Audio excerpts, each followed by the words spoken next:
Good morning, welcome to a new episode. Beautiful skin isn't bought, it's built. And spoiler alert, it's a lot less about expensive creams and a lot more about what you eat, how you move, and how you live. This is FSD Doctor Talks. The car is driving and I'm guiding. And today I want to look at your hair and skin as a report card for what's happening on the inside. Not a beauty contest, a health progress report. Why should we care about hair and skin health? Because your biggest organ is skin, and your hair is made almost entirely of protein.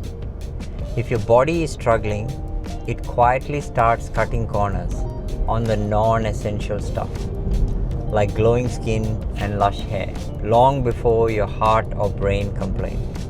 So dull skin, slow healing, thinning hair, brittle nails, they're often early warning signs for nutrition, stress, hormones, or lifestyle.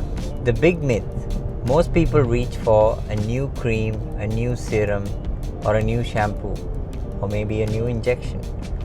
I'm not anti-cosmetic treatments, they definitely have a place, but they are the painting on the wall, not the bricks in the house. If your internal structure is weak, no amount of expensive paint will stop the cracks from coming back. The two big pillars, sugar and protein. Let's start with that, because these two are constantly wrestling over your skin and hair. Imagine your collagen and elastin, the proteins that keep your skin firm and springy, as a fresh elastic band. Now imagine you roll that elastic band in sticky toffee and bake it in the oven. That stiff, crackly mess, that's what excess sugar does to your skin proteins over time. It's called glycation. Sugar molecules stick to proteins, forming advanced glycation end products, or AGEs. They literally age your collagen faster. High sugar diets, lots of ultra-processed foods, mean more AGEs and less flexible collagen, more wrinkles, more sag, and poorer wound healing. So that sugar glow you get for 10 minutes after dessert can turn into a sugar sag over the years. Now, coming to what protein does for your skin and hair. Protein is the building material for keratin, collagen, elastin, the actual structure of hair and skin. When you don't eat enough protein, your body is smart. It says, right, we need to keep the heart, brain, lungs alive. Hair and skin can wait. So you see more hair shedding, thinner ponytails, brittle nails, slow wound healing, and easily damaged skin. Nutritionists and dermatologists are increasingly pointing out that a lot of people hit the protein line minimum, but not the optimal range for healthy aging, muscle, hair, and skin. So if you're living on toast, cereal, some salad, and maybe some pasta, your hair and skin are probably not getting what they need. Now, strength training, your free collagen clinic. This is the cool part. There are now studies showing that exercise, especially resistance training, can actually improve markers of skin aging. Things like dermal thickness, elasticity, and the structure of the upper layers of the skin improve with strength training and regular activity. Why? Because exercise increases blood flow, reduces chronic inflammation, and supports better hormone and insulin control. Strength training in particular seems to send a very specific message. Keep the scaffolding strong. So if you're lifting weights regularly, you're not just doing it for muscles and bone, you're indirectly running a collagen maintenance program for your skin. Let's talk hair. Most hair loss clinics are full of shampoos, serums, and supplements. But when dermatologists and hair specialists dug deeper, they kept finding the same themes: low protein, low iron, low vitamin D, low energy intake, and sometimes excess of certain vitamins. That's right, too much vitamin A, E, selenium can actually make your hair loss worse. Biotin is heavily marketed.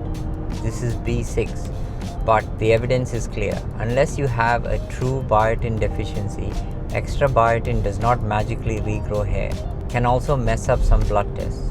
So instead of blindly buying a hair, skin and nails gummy, it's far more powerful to eat enough quality protein, check your iron and vitamin D, and make sure your calories aren't too low, and calm the chronic stress and poor sleep that push your body into survival mode. Now, talking about the quiet power of a low sugar whole food pattern. When nutritionists talk about hair and skin, what keeps coming up? Not superfoods, not miracle powders, but patterns. Plenty of protein, plenty of colorful plants, healthy fats, especially omega-3s, low in added sugar, low in ultra-processed foods. People who follow that kind of pattern tend to have better metabolic health, less inflammation, and in turn, better skin quality and hair retention.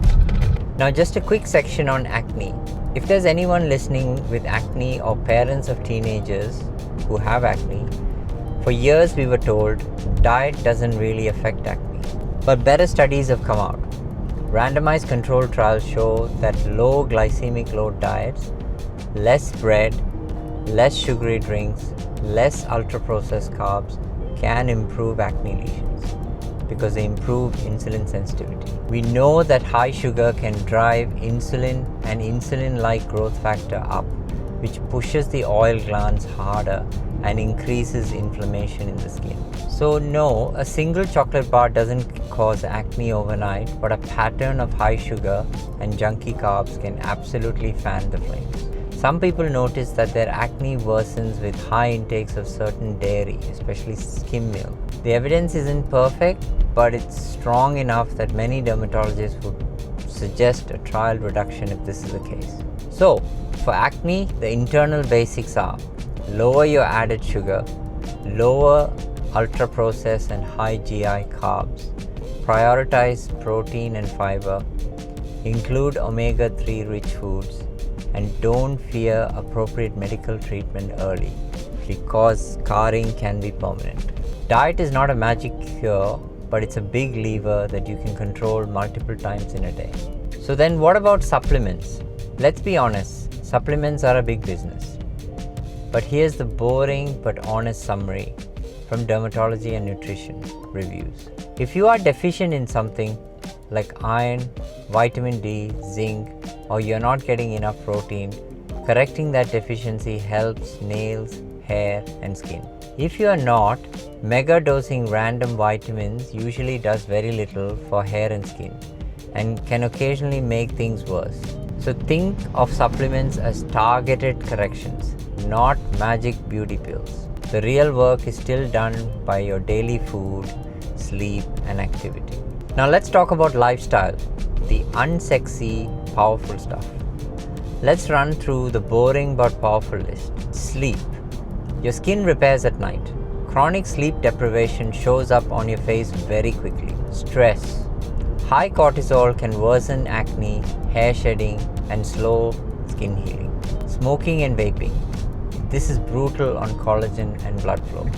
Alcohol. Alcohol tends to dry your skin, mess with sleep and hormones, and adds a lot of empty sugar for many people. Sun. UV is still one of the biggest accelerators of wrinkles, pigmentation, and skin cancers. Daily sunscreen is not a vanity, it is a maintenance and cancer prevention. You can't out-serum a pack-a-day habit, 4 hours of sleep, and liters of sugary drink. Now, can I talk to you about a practical this week plan? If you want better skin and hair over the next few years, here's what I'd love you to try this week. Anchor your protein. Aim for a solid protein source at each meal.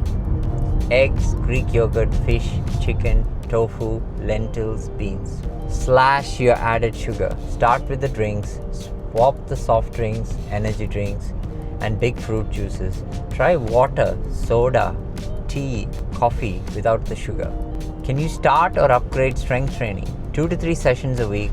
Push, pull, squat, hinge, carry. Enough that you feel challenged but not crushed. Can you put some more color on the plate? Add at least 2 colors of vegetables or fruits to most meals. Antioxidants support your skin's defense against everyday damage. Basic skincare, not 15 steps. A gentle cleanser, moisturizer that suits your skin, sunscreen in the morning. If you have acne, avoid scrubbing or picking and get a proper plan from your doctor or dermatologist. Hair kindness. Avoid tight hairstyles all the time. Minimize high heat daily. Treat sudden or patchy hair loss as a medical issue, not a shampoo problem. Now, talking about cosmetics and procedures, where do they fit? I'm talking about Botox, fillers, lasers, facials, hair products, and hair dye. They have a place if your expectations are realistic and your basic health is looked after. But if you're living on sugar, sleeping 5 hours, not doing any strength work, and stressed out of your mind, then those procedures are like polishing a car with a rusty engine. It's better to fix the engine than enjoy the polish. So the take-home message here is just bringing it all in. How do you look after your skin and hair as you get older? Yes, you can use good products. Yes, you can choose some procedures if they align with your values.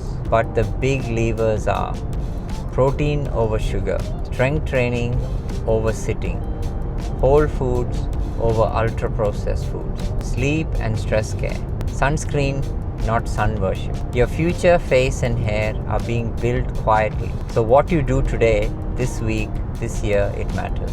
If you want to age well, start in the kitchen, in the gym, and with your daily habits, not just at the cosmetics counter. Thanks for riding along today with FSD Doctor Talks.